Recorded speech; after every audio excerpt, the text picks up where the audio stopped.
because there was, these 100, I'm sorry, there were these 15 years that I had missed somewhere there.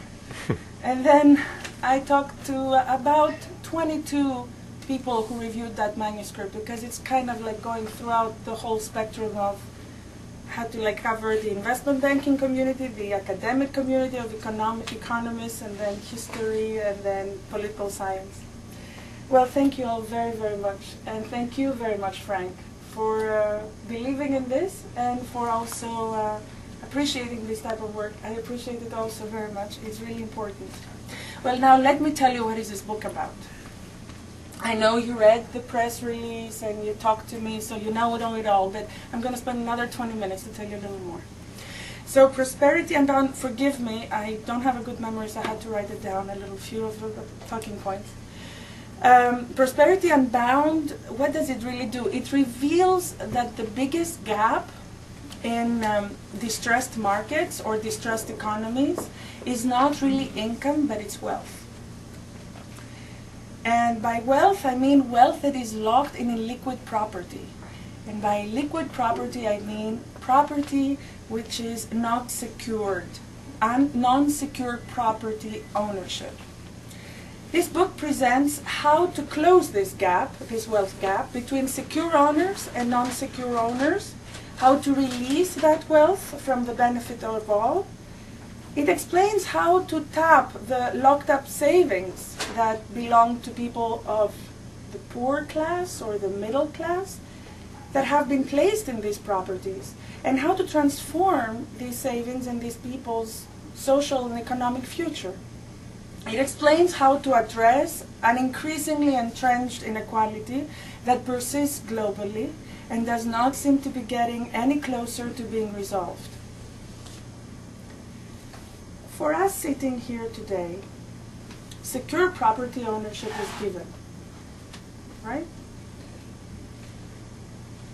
Well, for more than 50% of the world's population, this is not the case. More than 50% of the world's population lives and works with no security to property ownership, of property ownership. It is too easy for us to forget that secure property ownership is the backbone of our society. It governs our economies, it governs our social and legal interactions. So to bring this conversation to life, I'm going to ask you to picture informal ownership and its impacts. Please picture New Orleans, where many residents refused to leave their homes after Hurricane Katrina hit because they lacked formal ownership documentation. Picture poverty-stricken areas of the Balkans, Latin America, Africa, or any other part of the world where people who leave their homes and lands behind to search a better life return to find someone else claiming their own property, the ownership of their own property. So informal property, what I call in the book unreal estate, results in weak and thinning middle classes, results in undervalued and distressed real estate, undervalued and distressed property markets, undervalued and distressed investments. It results in enduring poverty and social disorder. Actually, it results in significant increase in the probability of school-aged skilled children labor, i.e. child labor. It's a fancy word of saying it, Reduction of women's participation in the wealth pool. So the prevalence of unreal estate is a bottleneck to growth and prosperity worldwide, creating significant social and economic financial problems. You see, people who own property feel a sense of ownership to their own communities and to their own future. They study, they save, they work, they vote, yet people tapped in the culture of insecurity and tenancy, and actually tenancy without being given ever the right to own, they don't. Informal property is a phenomenon that does not recognize geographical boundaries, it does not recognize differences in cultures, it does not recognize ethnic communities. Although predominantly found in developing countries, it emerges and festers in developed economies where traditionally few would have imagined it could. Although not a new problem, it is increasingly prevalent. As globalization rises, more awareness among all of us, and by all of us I mean citizens, as governments, as investors, it also increases frustration among all of us. Now, why does it increase frustration? Well, although awareness has arose, solutions remain elusive. What we often see is application of just easy remedies that prove to only be palliatives.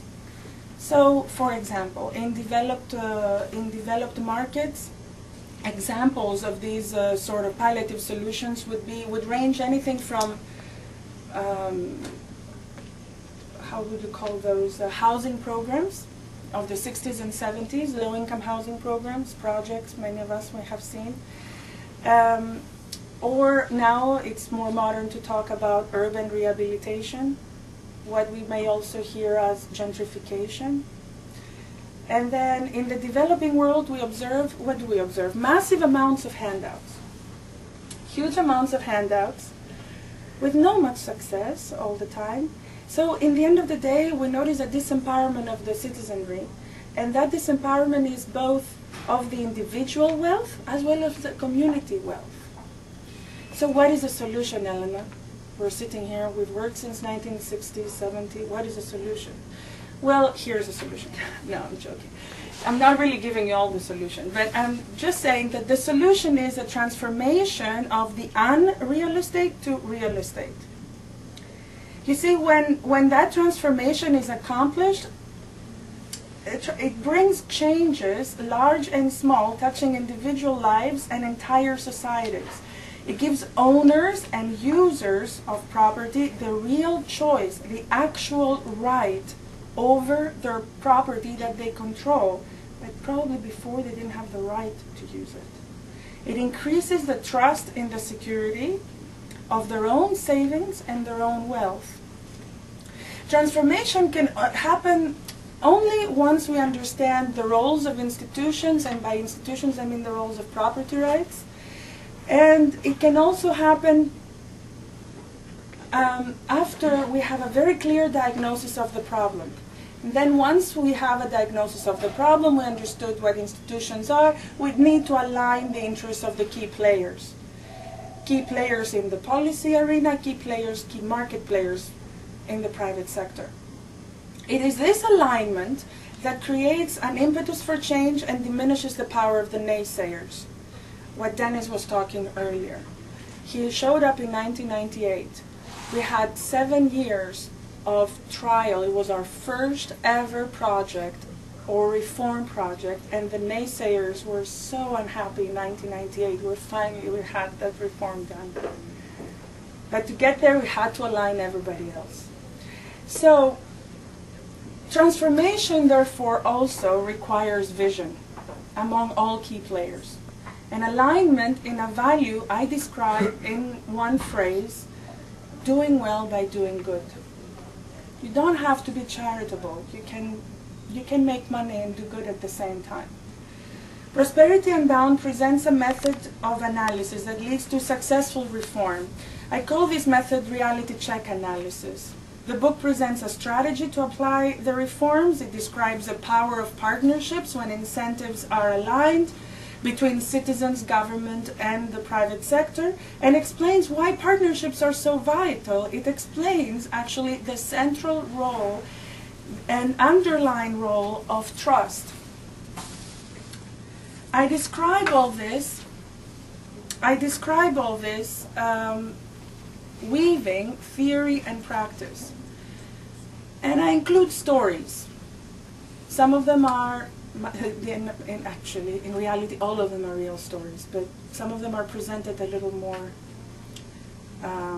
engaging than others. But for example, one story is a success story of the thorough property rights reform in Peru.